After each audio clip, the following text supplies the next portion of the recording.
Puji Tuhan, saya sampaikan selamat sore dan salam sejahtera dalam Tuhan kita Yesus Kristus. Haleluya.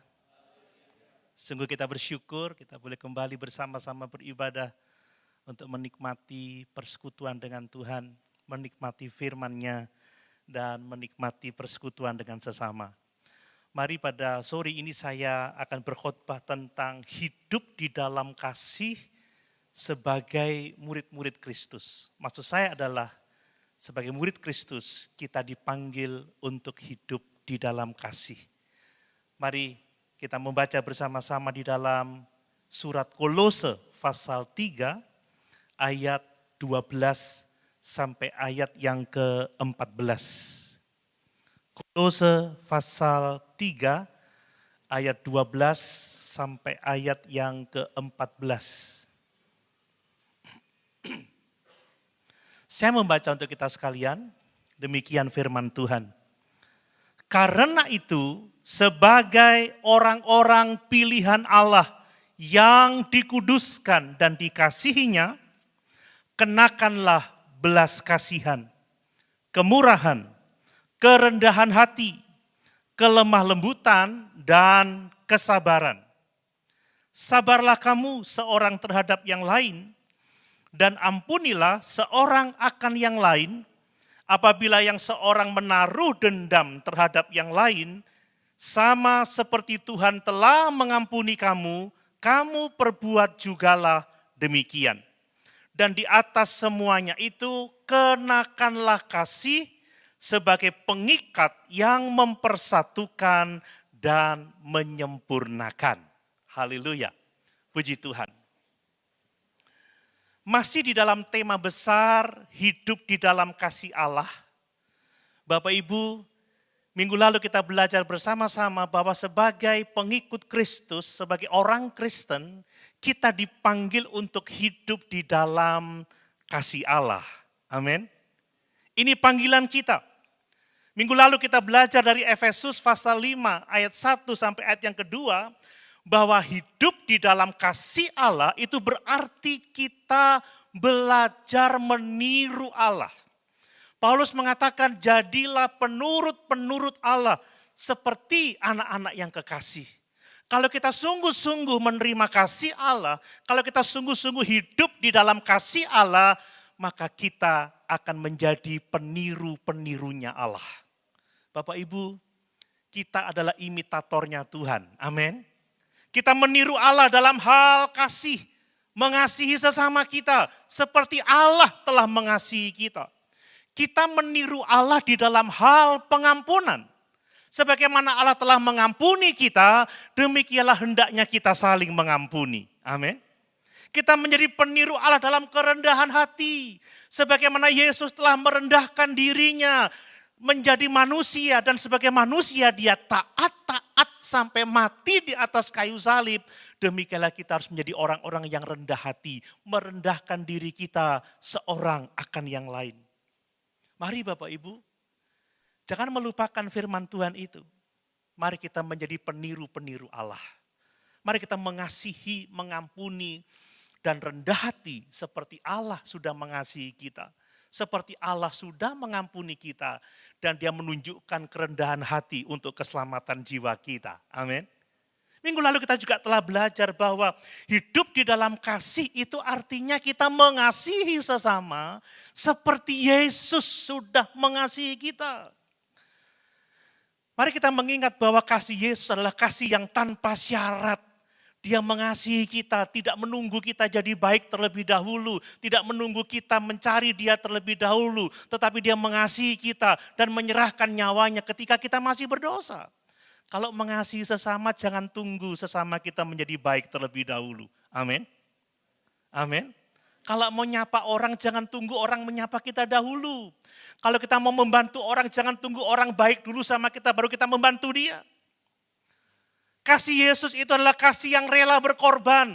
Dunia mengasihi karena egois, karena ingin mencari keuntungan. Kalau aku dekat sama kamu, kalau aku memberi sesuatu, apa yang akan aku dapat sebagai kembaliannya? Tetapi tidak dengan kasih Tuhan. Amin.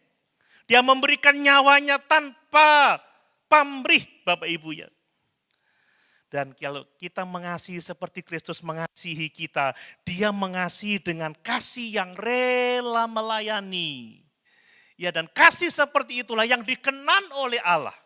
Kita juga belajar minggu yang lalu, hidup di dalam kasih itu berarti bahwa kita menjadikan mengasihi sesama itu sebagai ibadah kepada Tuhan. Bapak Ibu, kalau saya berkhotbah seperti sekarang ini, saya memang berkhotbah untuk Bapak Ibu Saudara sekalian, tetapi saya melakukannya sebagai ibadah saya kepada Tuhan. Saya enggak main-main. Karena saya melakukan untuk Tuhan, saya enggak mau salah Bapak Ibu ya. Amin. Saya mau menyenangkan Tuhan. Demikianlah Bapak Ibu, kalau kita mengasihi seperti Kristus mengasihi kita, Bapak Ibu mengasihi sesama sebagai ibadah, sebagai persembahan kepada Allah, sebagai korban yang berbau harum di hadapan Allah. Demikianlah korban Kristus di atas kayu salib. Tidak semata-mata untuk kita, tetapi menjadi persembahan korban yang berbau harum di hadapan Allah. Kiranya kita semua menjadikan kasih sebagai dasar hidup kita. Kita menjadi peniru-peniru Allah, sebab kasih bukan sekedar perbuatan, kasih itu identitas kita. Amin. Nah, sore hari ini Bapak Ibu ya, kita akan belajar dari Kolose pasal 3 ayat 12 sampai 14. Bagaimana sebagai murid-murid Yesus Kristus, kita harus hidup di dalam kasih kepada sesama. Dari teks ini Bapak Ibu kita akan belajar apa artinya menjadi murid Yesus Kristus. Di dunia ini kita hidup ya di tengah-tengah kondisi yang sangat-sangat buruk. Dunia ini penuh dengan kebencian, dunia ini penuh dengan perpecahan, penuh dengan ketidakpedulian. Banyak orang yang lebih memilih untuk membenci daripada mengasihi, daripada mengampuni. Banyak orang yang lebih mudah menghakimi daripada memahami. Bapak Ibu kita ini kan lebih senang menghakimi daripada memahami keadaan orang, memahami hidup orang, memahami pergumulan orang. Banyak orang yang lebih suka menghindar menjauh daripada membangun hubungan yang penuh dengan kasih. Tetapi sebagai orang-orang percaya Bapak Ibu Saudara sekalian, kita dipanggil untuk hidup berbeda dari dunia ini. Kita tidak membenci, amin. Kita tidak menghakimi, kita tidak menghindar dari orang lain. Kita mau mengasihi, kita mau mengampuni, kita mau berdamai, kita mau memahami, dan kita mau membangun hubungan yang penuh kasih dengan sesama kita. Kenapa? Sebab kita telah memiliki identitas baru di dalam Kristus. Ingat 2 Korintus pasal 5 ayat yang ke-17. Di dalam Kristus kita adalah ciptaan baru. Amin. Yang lama sudah berlalu, sesungguhnya yang baru sudah datang. Dan identitas kita yang baru itu harus terlihat dari cara kita mengasihi sesama kita. Identitas baru itu harus terlihat dari bagaimana cara kita melayani sesama kita, cara kita berhubungan dengan sesama kita. Sebagai manusia baru, sekali lagi kita tidak membenci, kita tidak menghakimi, kita tidak menghindar, tapi kita mengasihi, kita mengampuni, ya, kita memahami. Kita belajar untuk membangun hubungan di dalam kasih. Mari Bapak Ibu, di dalam ayat yang kita baca tadi, ternyata kasih itu adalah pakaian. Pakaian yang harus kita kenakan setiap hari dalam kehidupan kita. Kasih itu seperti jubah, seperti pakaian yang harus kita kenakan. Seperti saya memakai jas ini, kasih harus saya kenakan. Kasih bukan sekedar perasaan, kasih bukan sekedar teori. Tetapi kasih adalah tindakan nyata yang mengubah cara kita berhubungan dengan sesama. Bapak Ibu, tanpa kasih kita tidak bisa ramah seorang akan yang lain. Amin. Tetapi dengan kasih kita bisa ramah seorang akan yang lain. Bapak Ibu merasakan keramahan kiri kanan Bapak Ibu saudara sekalian? Merasakan keramahan? Lihat senyum terbaik? Haleluya. Atau cuek banget sebelahku ini ya? Halo? Tadi waktu di depan disambut dengan ramah. Haleluya. Penerima tamu ramah semuanya. Mari Bapak Ibu, kita akan belajar bersama-sama bahwa identitas baru kita sebagai murid-murid Yesus, sebagai pengikut-pengikut Yesus, kita memiliki cara yang berbeda, cara yang baru dalam kita berelasi. Mari kita belajar dari Kolose pasal 3 ayat 12 sampai 14 tentang bagaimana kasih itu menjadi identitas kita yang sejati sebagai murid-murid Kristus. Yang pertama, saya mau menegaskan bahwa ternyata kita ini dipilih untuk hidup di dalam kasih. Amin. Percaya Bapak Ibu umat pilihan Allah? Ya, kita kalau nyanyi semangat ya, kita dipilih dari segala bangsa, kan begitu ya. Kita ini umat pilihan Allah yang dipilih untuk hidup di dalam kasih. Bapak Ibu, di dunia ini kita melihat bahwa seseorang itu menjadi bagian dari kelompok tertentu, menjadi bagian dari komunitas tertentu karena pilihan pribadi mereka. Ya, kita ini sekolah di sekolah yang kita pilih, ya begitu ya.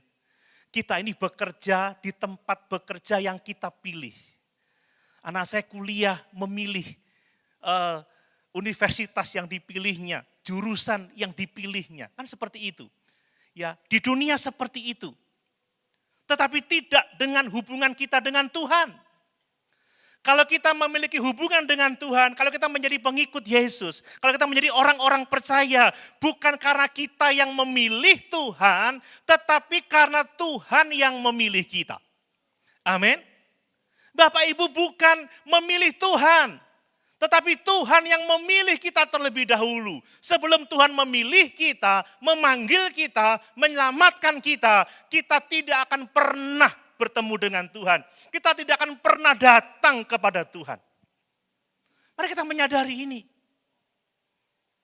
Bapak Ibu dipilih untuk hidup di dalam kasih. Saya mau menegaskan bahwa kasih, hidup di dalam kasih itu dimulai dari pemilihan Allah.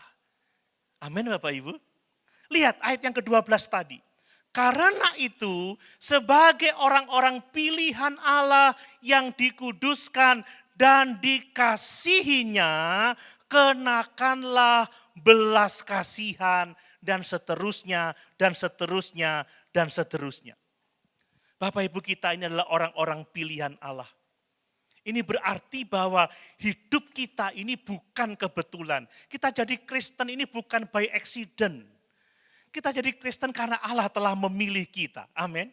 Allah memanggil kita dari segala bangsa, menyelamatkan kita dengan satu tujuan, supaya kita hidup di dalam kasih. Pertanyaannya adalah, apakah Bapak Ibu menerima pilihan Allah ini? Kita dipilih untuk hidup di dalam kasih. Apa artinya pemilihan ini Bapak Ibu? Kita ini dipilih untuk menjadi umat yang kudus. Artinya bahwa Tuhan tidak menyelamatkan kita supaya kita masuk surga. Tidak hanya itu, tetapi Dia memilih kita supaya kita menjalani hidup yang kudus di hadapannya. Supaya kita mencerminkan kekudusan Allah di dalam kehidupan kita. Kita dipilih untuk menjadi saluran kasih-Nya. Tuhan ingin agar hidup kita menjadi alat di mana kita dapat menyatakan kasih sayang Tuhan kepada dunia. Kasih sayang Tuhan kepada orang-orang yang kita jumpai. Dan Dia memilih kita bukan karena kita layak, tetapi karena kasih karunia-Nya yang besar bagi kita. Amin. Kita dipilih bukan karena kebaikan kita, bukan karena kehebatan kita, tetapi kasih karunia Allah yang besar kepada kita. Coba ditayangkan Yohanes pasal 15 ayat yang ke-16. Saya membaca untuk kita sekalian.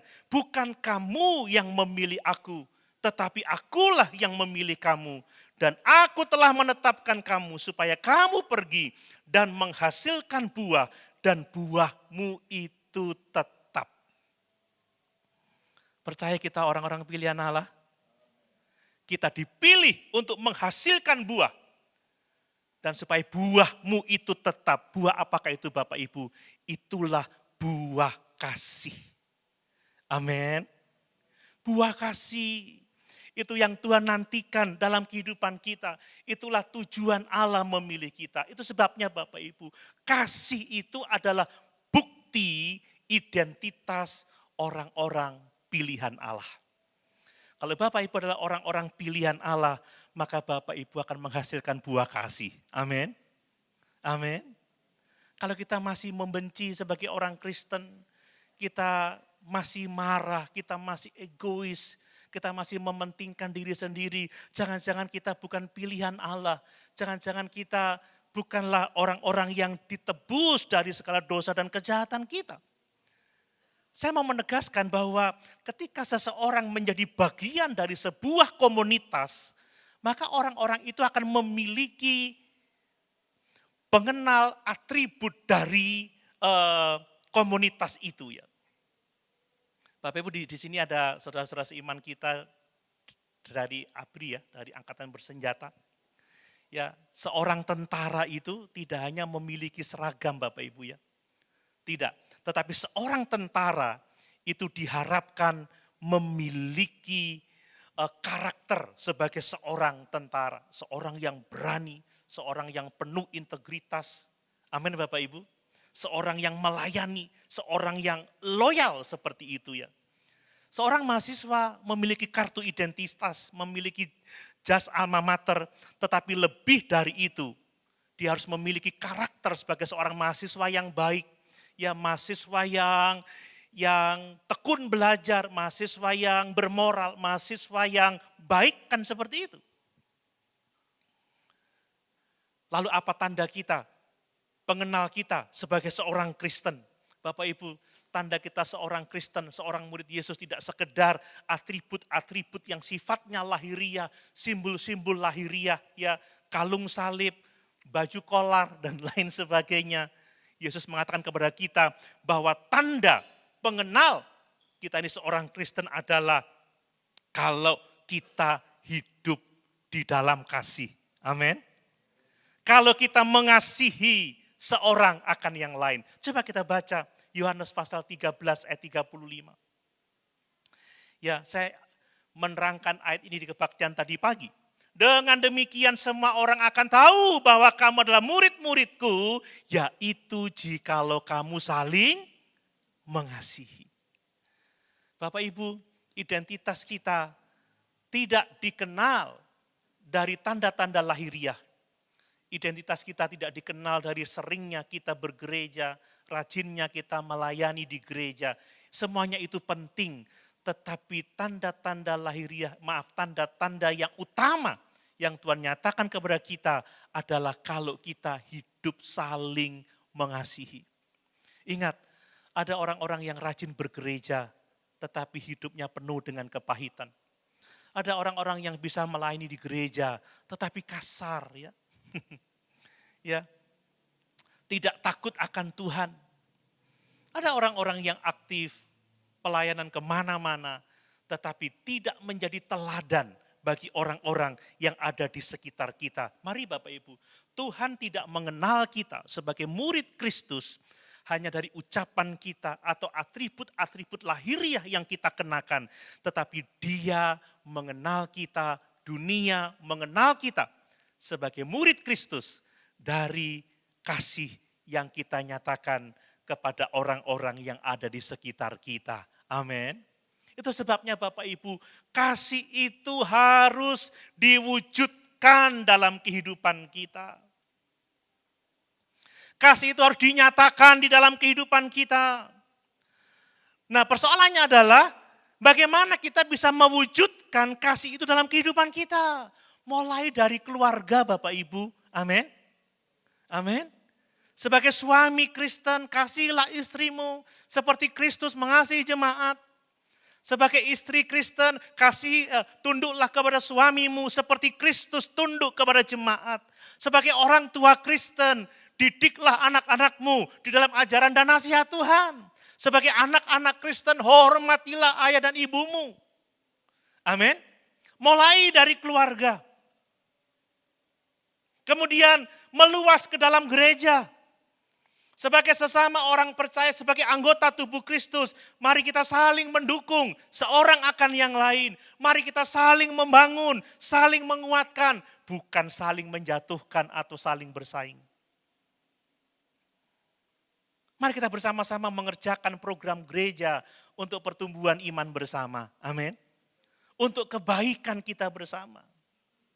Dan dalam skop yang lebih luas lagi, dalam lingkungan masyarakat dan pekerjaan kita harus kasih itu harus menjadi ciri khas dari kehidupan kita, dalam pergaulan sosial kita, dalam lingkungan pekerjaan kita. Tuhan mau supaya orang mengenal kita sebagai orang-orang yang penuh kasih. Amin.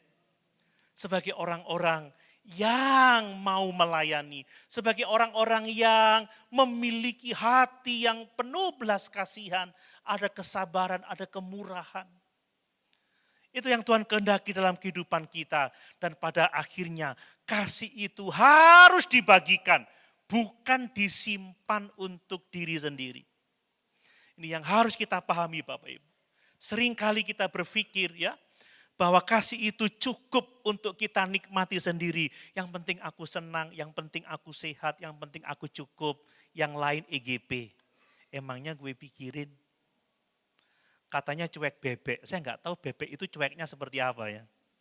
Kok ada istilah cuek bebek itu. Bebek-bebek yang cuek takut sama saya. Bisa jadi bebek goreng. Amin Bapak Ibu. Kasih harus dibagikan, tidak untuk diri sendiri.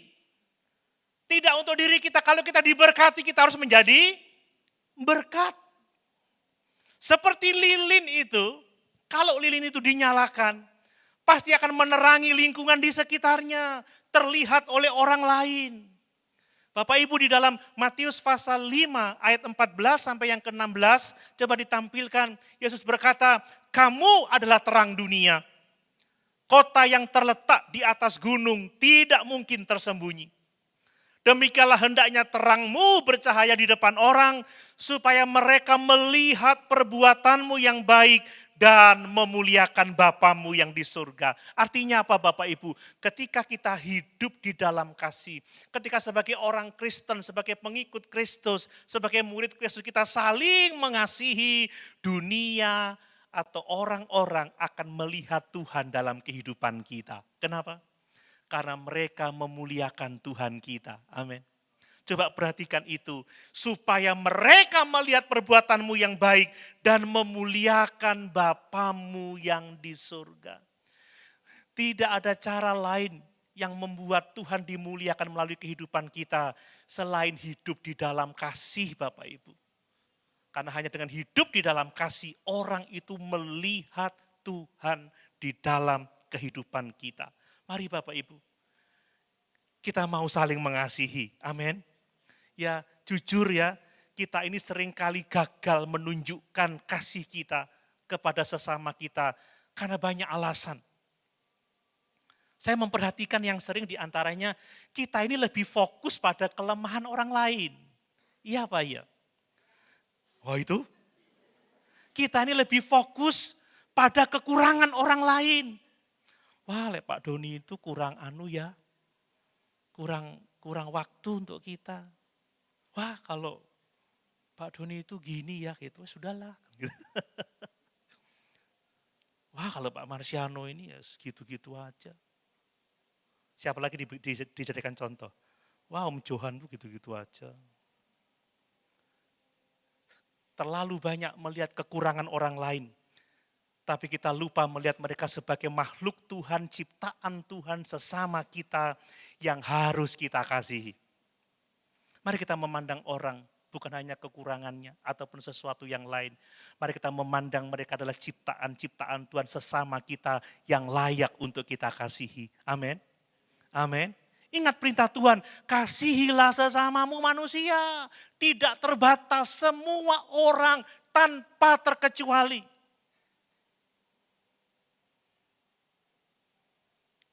Sering kita membanding-bandingkan, wah lah itu, lah ini, bepok. Gitu ya. Selain bepok, bojai kan begitu ya. gak main belas gitu ya. Kita ini seringkali gagal juga karena apa? Kita ini lebih suka mencari kesalahan orang daripada membangun hidup orang, Bapak Ibu. Kalau salah diumbar-umbar, ya justru ditekan, justru coba disingkirkan. Kalau ada orang, ada kekeliruan, ada kesalahan, bagian kita adalah membangun dengan kasih. Amin. Melayani dengan kasih kan begitu. Mengingatkan, menegur, menasihati. Kan seperti itu. Ya, kita ini gagal mengasihi karena apa? Kita sering menunggu orang lain untuk mengasihi kita terlebih dahulu sebelum kita mengasihi mereka. Lah wong gak tahu nyopo ya gak tak sopo gitu saudara ya. Orang gak pernah main ke rumah ya aku gak akan main. Coba nanti waktu Cynthia kemarin yang dikirimi makanan yang sering ngirim makanan juga ya. Loh kok ketawa? Kalau lebaran bagi-bagi makanan ke tetangga, mana tetangga yang sering suka kasih saya makanan? Saya kasih makanan kepada orang itu. Saudara, kasih sama semua orang dengan tidak membeda-bedakan, karena itulah kasih Kristus kepada kita. Amin. Dia enggak membeda-bedakan kita. Firman Tuhan memanggil kita untuk menjadi inisiator kasih. Jangan menunggu orang lain berbuat baik kepada kita terlebih dahulu, baru kita berbuat baik kepada orang itu. Mari Bapak Ibu, kita mulai menunjukkan kasih kita kepada mereka terlebih dahulu.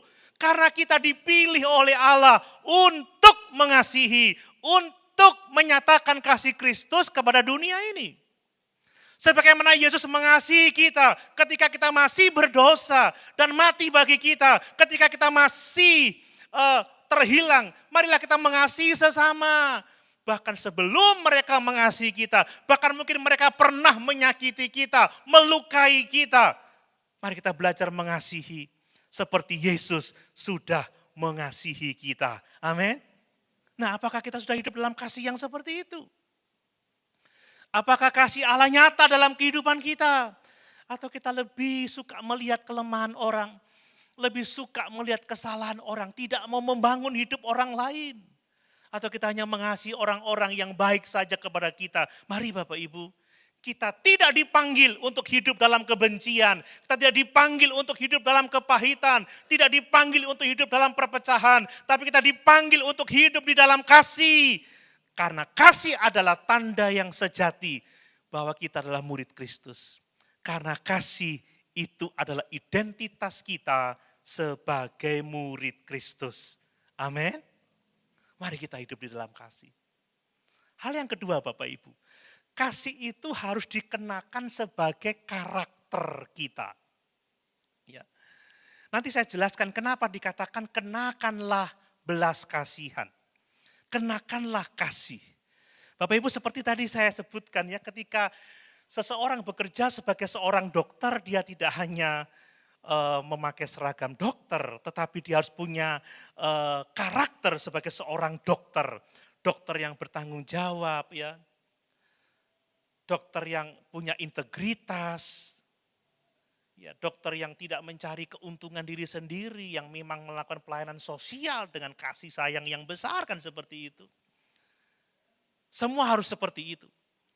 Apalagi kita sebagai pengikut-pengikut Kristus, sebagai orang-orang percaya, kita tidak hanya mau disebut sebagai orang-orang percaya, sebagai murid-murid Yesus, tetapi Tuhan mau kita memiliki karakter sebagai seorang murid. Amin. Memiliki karakter sebagai seorang percaya yang sejati, mencerminkan sifat Allah dalam kehidupan kita, yaitu kasih. Jadi karakter itu harus kasih harus dikenakan sebagai karakter kita. Bapak Ibu, kasih itu bukan sekedar perasaan loh ya.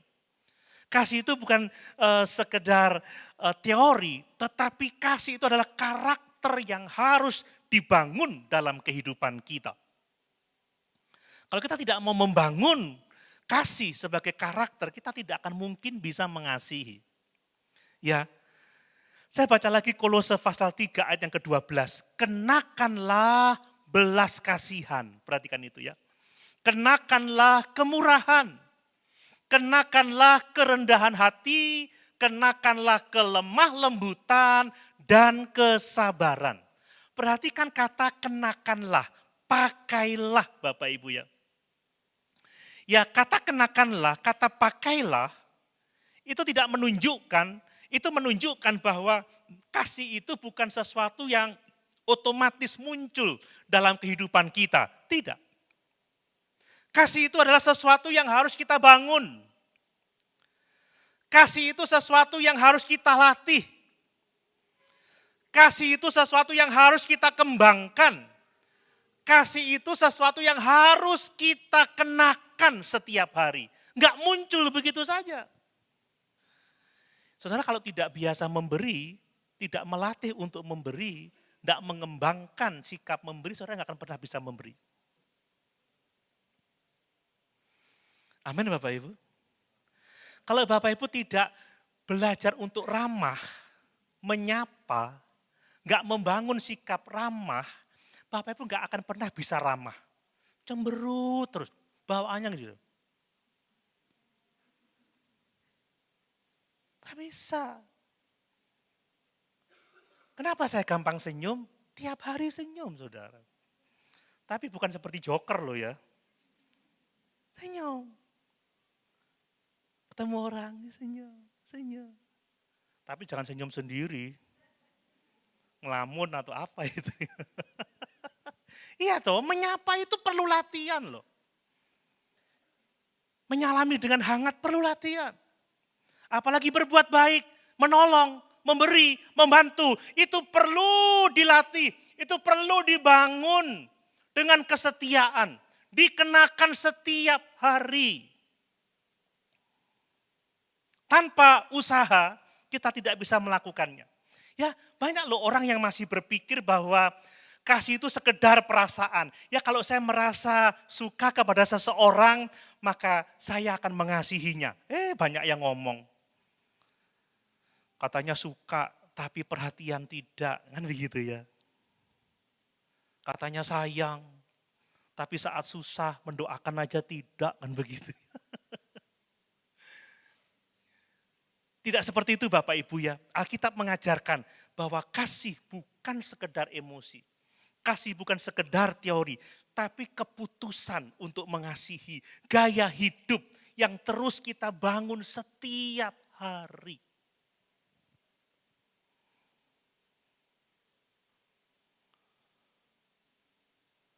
Bapak Ibu kalau kita senyum terus tidak munafik loh ya. Amin.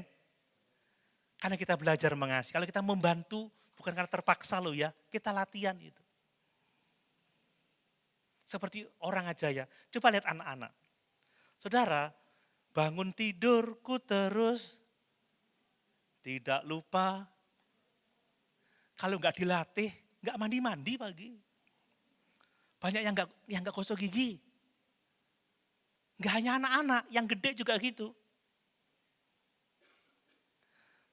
Kalau mau tidur malam, gosok gigi dulu enggak Bapak Ibu? Itu enggak akan terjadi begitu saja, perlu latihan.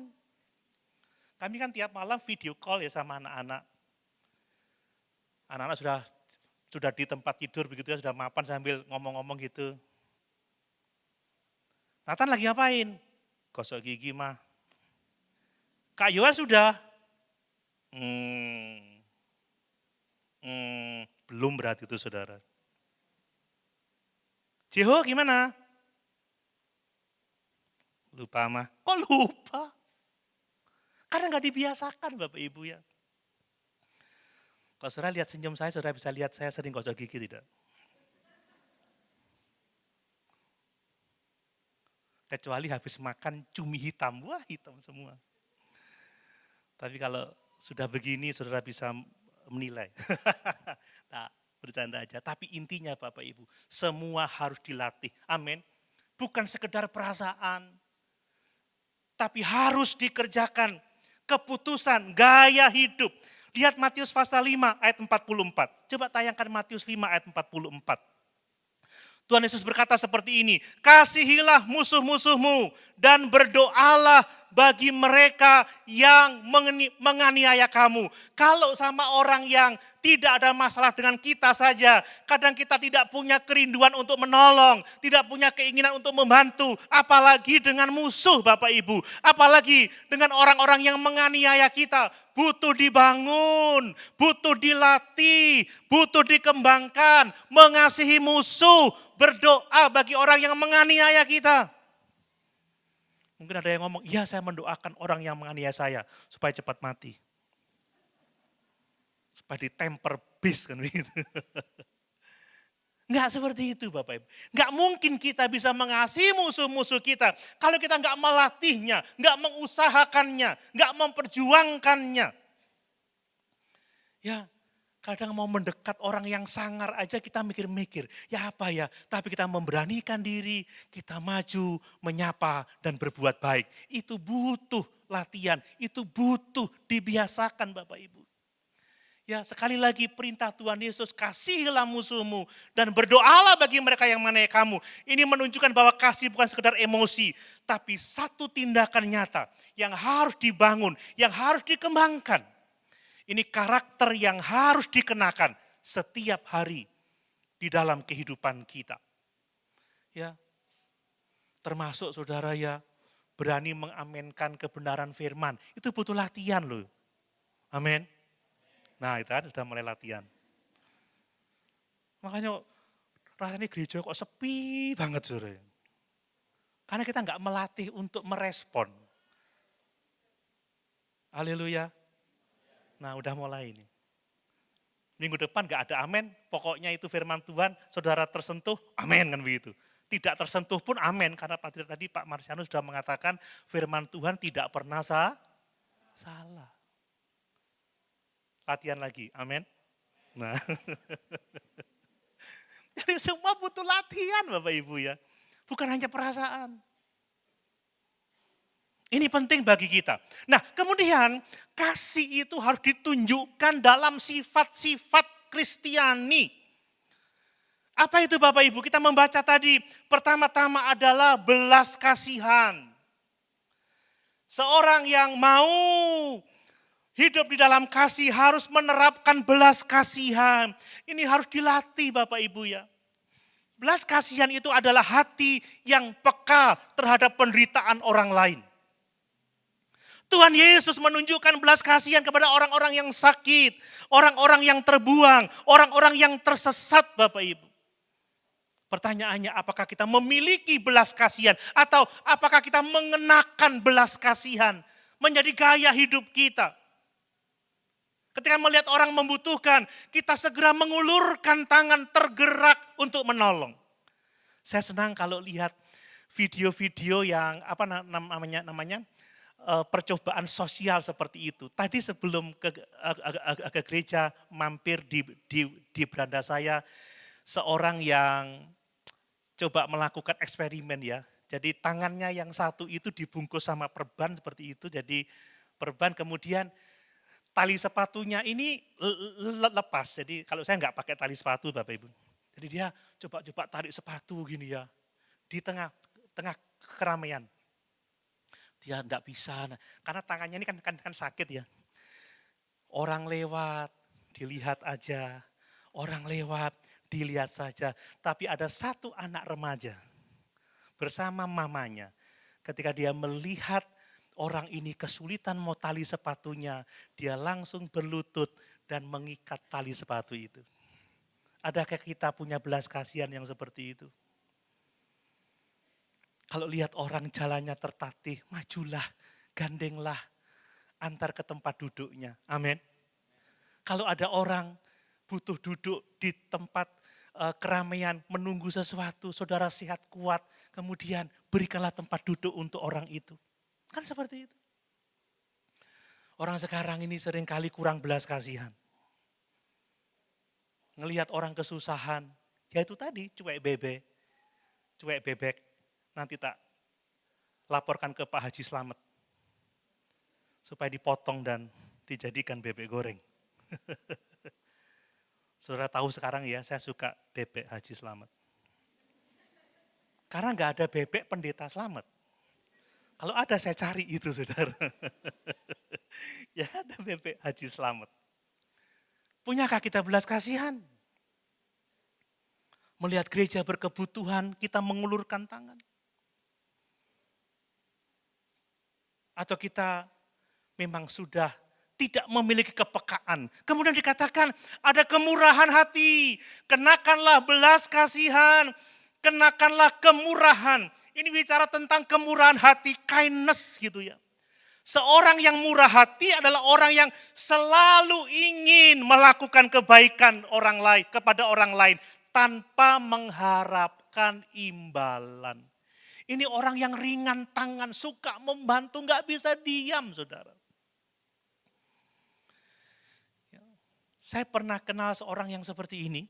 Ya. Sekarang adalah seorang pendeta dia. Kalau sekolah Alkitab, pas sekolah teologi, dia berangkat itu bawa pakaian satu koper, pulang hanya baju di badan, saudara.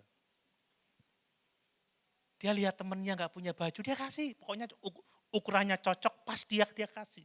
Ada sepatu orang nggak punya, dia kasih. Pulang hanya baju di badan dan sepatu yang dia punya, sepatu lainnya, seperti itu ya. Selalu ingin menunjukkan kebaikan tanpa mengharapkan imbalan, tanpa mengharapkan pamrih, kan seperti itu. Dalam Efesus pasal 4 ayat 32, tolong ditampilkan. Efesus 4 ayat 32.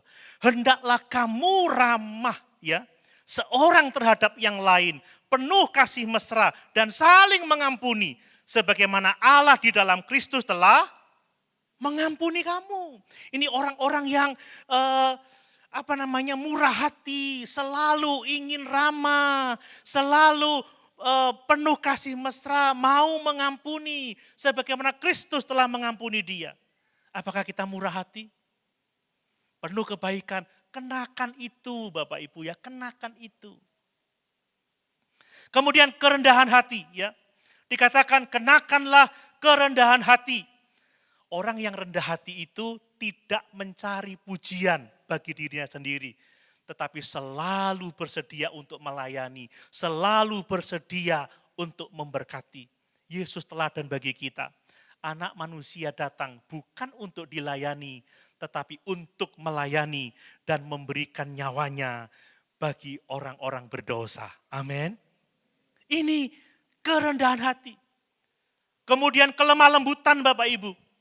Saudara, kelemah lembutan itu enggak berarti lemah ya, tidak.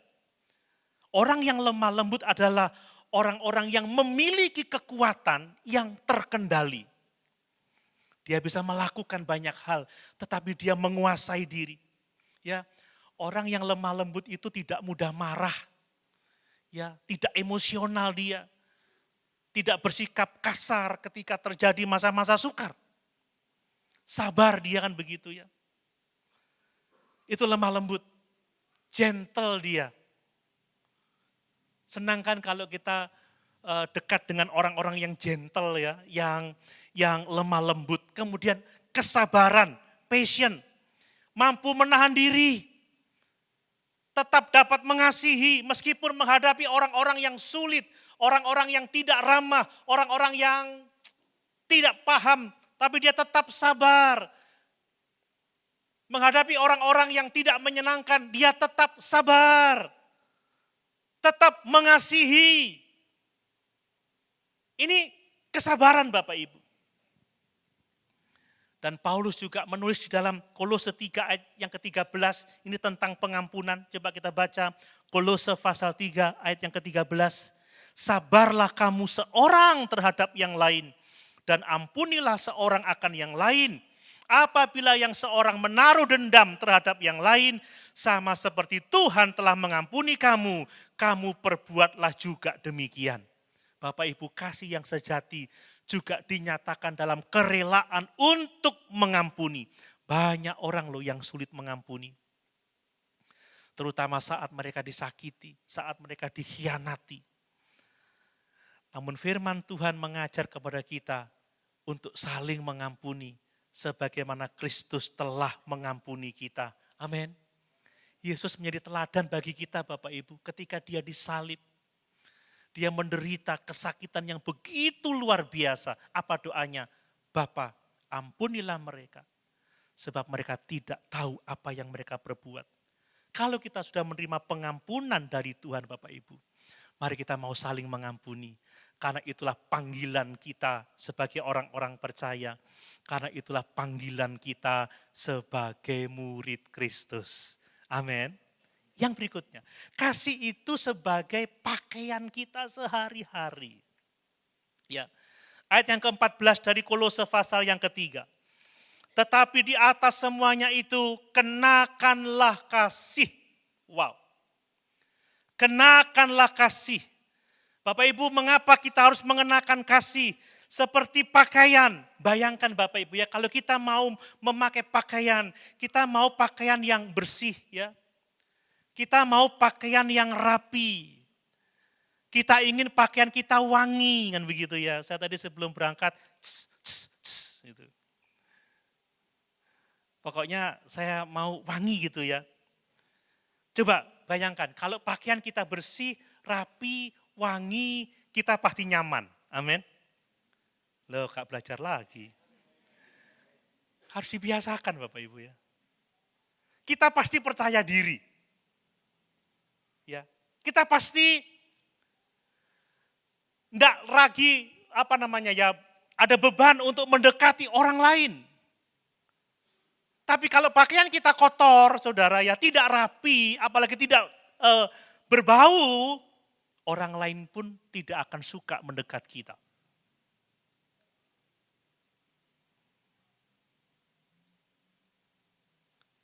Demikian juga dengan hidup kita. Kalau kita mengenakan kasih Bapak Ibu ya, kalau kita orangnya penuh belas kasihan, kalau kita mengenakan kemurahan, kalau kita mengenakan kerendahan hati, kelemah lembutan, kesabaran, saling mengampuni, pasti kita akan merasa nyaman, kita merasa senang, dan orang lain juga mau dekat sama kita. Amin. Tapi kalau kita orangnya garang, pemarah, kan begitu ya, pendendam, sombong, ada kepahitan, itu seperti baju yang bau, baju yang kotor, baju yang tidak rapi.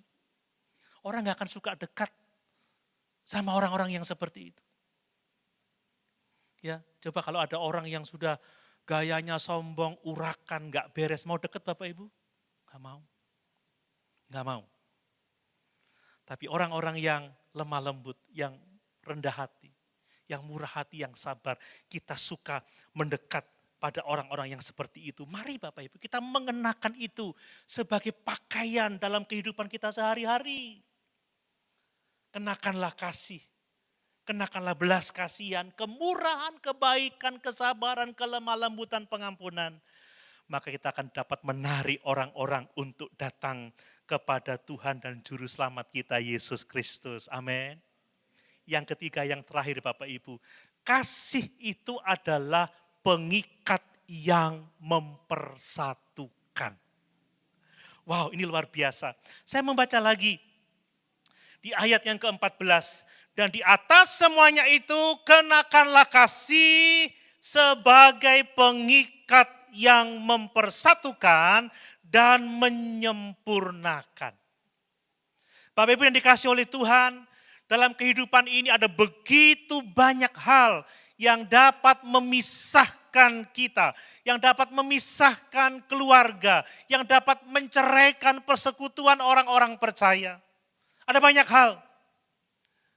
Ya, latar belakang hidup kita yang berbeda bisa menyebabkan perpecahan. Pendapat yang berbeda bisa menyebabkan perpecahan.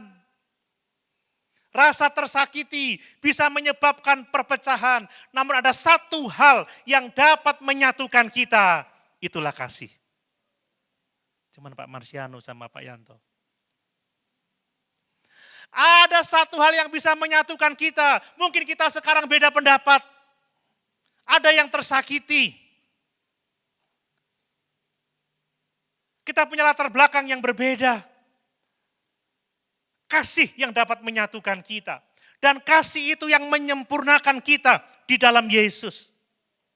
Ya, kasih itu mengikat, dikatakan sebagai pengikat. Ya. Kata pengikat itu menggambarkan seperti perekat gitu ya, berfungsi sebagai perekat yang menyatukan semua bagian-bagian yang berbeda. Ya kalau kita melihat potongan-potongan kayu, kalau kita mau membuat sebuah meja dari potongan-potongan kayu, kita butuh pengikat, kita butuh perekat seperti lem. Ya, kasih adalah elemen yang mengikat kita, yang merekatkan kita, yang menyatukan kita sebagai tubuh Kristus. Sekalipun kita berbeda latar belakang, kita berbeda pendapat mungkin. Kita mungkin pernah saling menyakiti. Kita mungkin pernah mengecewakan dan dikecewakan. Tetapi kalau ada kasih, kasih bisa mempersatukan kita. Kasih bisa merekatkan kita kembali. Sekali lagi, kasih adalah elemen utama yang mempersatukan orang percaya di dalam keluarga, di dalam gereja, di dalam masyarakat, dan bahkan di seluruh dunia ini. Bapak Ibu, mari kita mengenakan kasih yang akan mengikat kita, menyempurnakan kita. Bapak Ibu, kasih itu akan menyatukan gereja ya. Ya, kita ini dipilih dari segala bangsa, kita berbeda-beda. Ada lagu lama yang saya tidak terlalu suka, tetapi ada benernya. Hitam atau putih. Gimana? Kulit hitam, kulit putih, sambil joget gitu. Hitam atau putih, Pak Doni hitam, Pak Johan putih, semuanya disayang Tuhan.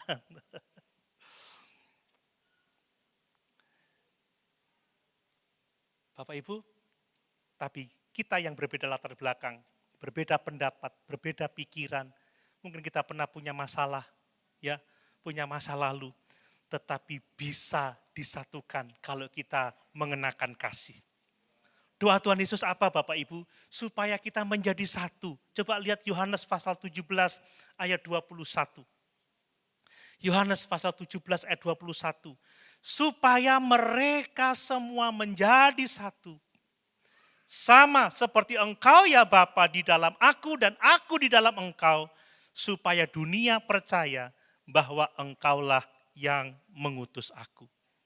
Sekali lagi, hidup di dalam kasih akan mempersatukan kita. Tanpa kasih akan ada perpecahan, akan ada iri hati dan persaingan. Tanpa kasih akan ada konflik akibat egois, kepentingan diri sendiri.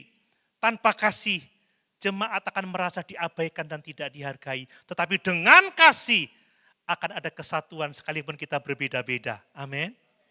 Ya, berbeda-beda tetapi satu. Dengan kasih ada kesabaran, ada pengampunan dalam menghadapi kekurangan orang lain, menghadapi kelemahan orang lain, menghadapi kesalahan orang lain. Dan dengan kasih kita punya keinginan untuk membangun satu dengan yang lain. Yang kemudian Bapak Ibu, kasih itu menyatukan keluarga. Banyak keluarga hancur, keluarga pecah karena apa? Karena tidak adanya kasih, masing-masing pribadi egois. Tidak bisa memahami pasangan, tidak bisa memahami anak-anak, tidak bisa memahami orang tua. Orang tua tidak sabar terhadap anak-anak, anak-anak juga tidak sabar terhadap orang tua, anak-anak tidak menghormati orang tua, tapi kasih akan menyatukan keluarga. Makanya, hai suami-suami kata Paulus, kasihlah istrimu seperti Kristus mengasihi jemaat. Tugas utama seorang suami itu adalah menyelenggarakan kasih. Bukan yang pertama-tama cari uang Bapak Ibu. Orang bisa memberi uang tetapi tanpa kasih. Iya Pak ya. Sambil ngomen, wong wedok duit tok ae, plek gitu saudara. Kan bisa seperti itu. Ini makan, ini pakai. Tapi kalau orang menyelenggarakan kasih, dia pasti akan bekerja memenuhi kebutuhan rumah tangganya. Amin. Harus kasih yang terlebih dahulu. Kemudian yang berikutnya, kasih itu menyatukan masyarakat, kasih menyatukan dunia ini. Paulus mengatakan dalam Roma pasal 12 ayat yang ke-18, kalau ada konflik, kalau ada perpecahan, sedapat-dapatnya kita dulu orang Kristen yang mendahului untuk berdamai, yang mendahului mengusahakan perdamaian. Dengan cara apa? Menerima, mengampuni, menolong, sabar, berbelas kasihan. Maka kita akan melihat masyarakat kita mengalami kasih Tuhan. Dan kalau boleh, mereka percaya dan menerima Yesus sebagai Tuhan dan Juru Selamatnya secara pribadi. Amin Bapak Ibu. Mari, sebagai umat-umat pilihan Allah, kita dipanggil untuk hidup di dalam kasih. Mari kita saling mengasihi, karena itulah identitas kita. Kenakanlah kasih. Kasih itu akan mempersatukan kita, mempersatukan keluarga, mempersatukan masyarakat, mempersatukan dunia ini. Dan dengan kasih, kita akan memuliakan nama Tuhan dan Juru Selamat kita, Yesus Kristus. Amin. Mari sama-sama kita berdoa.